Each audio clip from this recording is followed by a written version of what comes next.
So hello guys. मुझे पता है तुम लोग बहुत ज़्यादा एक्साइटेड हो इसको लेके, और तुम्हें होना भी चाहिए क्योंकि अ, ये फर्स्ट टाइम इस इंडस्ट्री में होने जा रहा है कि तुम्हें कोई मेरे जैसा बंदा मिला है इस इंडस्ट्री में।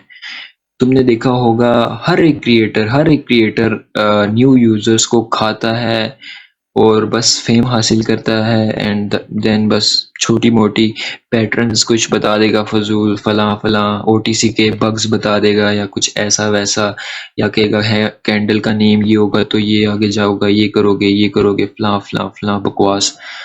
बट इस इंडस्ट्री में एक लिजिट चीज ले आया हूँ। तुम्हें मैं एक इंडिकेटर देने जा रहा हूँ, insider AI binary pro indicator. इस इंडिकेटर को लेने के बाद तुम्हें किसी का लाइव सेशन, किसी के सिग्नल्स और किसी की स्ट्रेटजीज को समझने की कोई ज़रूरत नहीं है। कुछ क्वेश्चंस है, मुझे पता है तुम लोगों के क्वेश्चंस होंगे, तो मैं तुम्हें वो आज क्लियर करने जा रहा हूँ इस वीडियो में। इस वीडियो को पूरा देखना, फिर बाद में मुझे तुम कहते हो कमेंट सेक्शंस में यार कि भाई आपका ये सवाल है, ये सवाल करते हो, तो फिर इस वीडियो में मैंने सब क्लियर करने जा रहा हूँ। First of all, how does insider binary pro works? Insider Binary Pro analysis key market elements like smart money concept, order blocks, support and resistance, supply and demand, price action. Price action मैंने तुम्हें बोला भी है, price action को master कर लो। सही है, मुझे पता होता है कि भाई नेक्स्ट कैंडल में कौन सी इंडिकेशन मिलने जा रही है, एंड बस कंफर्मेशन के लिए इंडिकेशन मैं लेता हूँ and then I execute the trade, either it's downward or in that downward direction or in upward direction। कुछ लोग कहते हैं भाई आपने ऑर्डर ब्लॉक पर भी ट्रेड ली है, आपको नहीं लेनी चाहिए थी, बट उनकी इतनी नॉलेज नहीं होती जिसकी वजह से वो ये बात करते हैं। So it generates high accuracy up and down signals for 1 minute binary trades by detecting reversal and breakout zones। Yes, so ये बस मैंने एक तुम्हें हिंट दी है, बट इसके इंडिकेटर के पीछे एक लॉजिक है, एक बहुत बड़ा लॉजिक है जो तुम कभी समझ नहीं पाओगे, कभी भी समझ नहीं पाओगे, क्योंकि वो मेरा एक सीक्रेट है। आगे बढ़ते हैं। Is this indicator made by AI? So इसका आंसर है एग्जैक्टली नो। कोई भी ऐसा इंडिकेटर नहीं है मार्केट में, कोई भी ऐसा इंडिकेटर नहीं है, कोई भी, आई एम सॉरी, एआई नहीं है जो तुम्हें इतना बड़ा कोड बना के दे सके, जो कि ये सब कुछ बनाए जो ये इंडिकेटर तुम्हें करके दे रहा है। इस इंडिकेटर का कोड 1000 नहीं, 1200 प्लस लाइंस का कोड है, और इतना लंबा कोड कोई भी एआई नहीं बना सकता। इवन कि वो तुम इतना लंबा उसे प्रॉम्प्ट भी नहीं दे सकते, तो वो तुम्हें बना के क्या देगा। अगर ऐसी कोई तुम्हारे जहन में बात है तो उसे निकाल दो, it's not true. Next question है, डज दिस इंडिकेटर रिपेंट? देखो, रीपेंट की कुछ फॉर्म्स होती हैं। एक रीपेंटिंग वो होती है जो कि फॉर एग्जांपल मुझे अभी अभी कैंडल बनी है, ये कैंडल ये अप जा रही है, मुझे यहाँ पे इंडिकेशन आ गई है अप की, इस जगह पे मुझे इंडिकेशन मिल गई है अप की, बट अगले ही पल जब यही कैंडल यहाँ से एक तुम कह लो एक एक विग बना के जब दोबारा नीचे को आई है, जब कैंडल दोबारा ऐसे, समझ आ रही होगी, मैंने इधर बना नहीं पा रहा मैं सही, तो वो इंडिकेशन अप की हट जाएगी यहाँ से, और यहाँ पे डाउन की इंडिकेशन आ जाएगी। नो, ऐसी रीपेंटिंग मेरा इंडिकेटर नहीं करता, ऐसी रीपेंटिंग नहीं करता मेरा इंडिकेटर। रीपेंटिंग ऐसी करता है कि फॉर एग्जांपल अगर तुम चार्ट में बैठे हो, छोटी छोटी कैंडल्स बन रही हैं, छोटी छोटी बन रही हैं, एंड एकदम कोई न्यूज आ गई है बहुत बड़ी। न्यूज की वजह से क्या हुआ, फॉर एग्जांपल मेरी कोडिंग में कुछ वैल्यूज लाइक इंटर होंगी कि यार इस जगह पे तुमने देनी है इंडिकेशन, फॉर एग्जांपल इस जगह पे देनी है, इस जगह पे देनी है, अगर इस जगह पे टच किया तो आपकी देनी है, इस जगह पे टच किया तो डाउन की देनी है, इस जगह पे टच किया तो आपकी, इस जगह पे टच किया तो डाउन की। वो क्या होता है कि मेरा इंडिकेटर वेट कर रहा होता है कि कैंडल इधर आके क्लोज है, मैं आपकी इंडिकेशन दूं, but some time candle news आ जाए या कुछ ऐसा हो जाए तो कैंडल बहुत डीप बन जाती है, या तो डाउन की या तो अप की। इस सिनेरियो में थोड़ी सी रीपेंटिंग तुम्हें देखने को मिलेगी कि यहाँ पे स्टार्टिंग में इंडिकेशन नहीं मिलेगी, बट जब कैंडल बन जाएगी, बहुत डीप कैंडल बन जाएगी, तो उस पे अगर अप की बनेगी तो वहाँ अप की इंडिकेशन आ जाएगी, अगर डाउन की कैंडल बनेगी तो उस उधर डाउन की इंडिकेशन आ जाएगी। बट इट्स वेरी रेयर, ये तुम्हें 20 सिग्नल्स में एक या दो ज़्यादा से ज़्यादा देखने को मिलेंगे, इससे ज़्यादा नहीं मिलेंगे। अभी मैं तुम्हें लाइव दिखाऊंगा तो उधर चेक भी कर लेना, तुम लाइव में भी दिखाता हूँ तुम्हें। उसके बाद, what is the accuracy of this indicator? It delivers up to 85, 85 नहीं, तुम 95 भी कह सकते हो। बट मैंने बहुत गिरा के 85 लिखा हुआ है यहाँ पे, बट 85 इज नॉट करेक्ट। ये यहाँ पे हमें कम से कम 90% तो देगा, 90% तो इजीली ये इंडिकेटर तुम्हें एक्यूरेसी देगा। So, when used in the right market condition, especially with proper confluence and session timing. Okay, what will when will it be available? Like मैं बहुत जल्दी इसको रिलीज करने जा रहा हूँ, मैंने अपने व्हाट्सएप कम्युनिटी में सारा कुछ डिटेल में बता दिया है। सो तुम्हें आइडिया हो जाएगा अगर तुम मेरी व्हाट्सएप कम्युनिटी में हो। ये एक इतना लॉजिकल क्वेश्चन नहीं है ये, बस मैं इतने एक्साइटेड ना हो तुम लोग कि मैं बहुत जल्दी तुम्हें दे दूं, बट इसे टाइम पे मैं रिलीज कर दूंगा, डोंट वरी अबाउट इट। तब तक तुम इसको सीख लो कि तुमने इसे यूज कैसे करना है। सो आई होप सो तुम लोगों के ये पॉइंट्स तो क्लियर हो चुके होंगे। बढ़ते हैं चार्ट की तरफ। तो मैंने यहाँ पे चार्ट ओपन कर लिया है तुम्हारे सामने, तुम चार्ट को देखो। मैं कुछ देर के लिए चार्ट को ओपन करके रखता हूँ। लाइक वो व्यू आएगा तुम्हें, वो व्यू तुम इमेजिन कर सकते हो इस चार्ट को देख कर के, जो जब तुम अपने चार्ट पर ये इंडिकेटर लगाओगे तो वो कैसा व्यू देगा। एंड वन मोर थिंग कि तुम ये देखना कि कितनी इस पे जो इंडिकेशंस मिलती हैं उस पे कितनी जल्दी ट्रेड लेनी पड़ती है। मतलब मार्जिन का कितना ख्याल इधर इसकी इंडिकेशन पे सिर्फ एक चीज़ पे प्रॉब्लम होती है और वो है मार्जिन। मार्जिन अच्छा मिल जाए तो रेट कभी भी लॉस में नहीं जाती। सो देखो इसको और गेस करो कि तुम्हें कहाँ पे 100% एक्यूरेसी वाली ट्रेड मिलती है और कहाँ पे थोड़ी कम एक्यूरेसी वाली ट्रेड मिलती है। तो मैं यहाँ पे वीडियो को रिकॉर्डिंग पे छोड़ रहा हूँ, तुम इसको पूरा देखो और समझो।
तो ये थी वीडियो, ये इस पे तुमने देख लिया होगा यहाँ पे हमें कितनी इंडिकेशन मिली हैं, यहाँ पे 3 इंडिकेशंस मिली हैं। जो एक अप की इंडिकेशन मिली है बेरिश ऑर्डर ब्लॉक पे जो कि रॉन्ग नहीं गई बट स्टिल डोजी कैंडल बनी है। उसके बाद एक डाउन की इंडिकेशन मिली है जो कि बिल्कुल परफेक्ट गई है, और उसके बाद हमें एक अप की इंडिकेशन मिली है बुलिश ऑर्डर ब्लॉक पे, और जो कि तुम उसकी डीप देख सकते हो कितनी डीप बनी है। सो इसी के साथ मैं वीडियो को एंड कर रहा हूँ, ज़्यादा वीडियो लंबी हो जाएगी तो फिर वो मुझे अपलोड करने में भी इशू आएगा। So that's enough. मैंने ऑलमोस्ट 10 to 15 मिनट्स के लिए चार्ट को ओपन रखा था, तो दैट्स इनफ।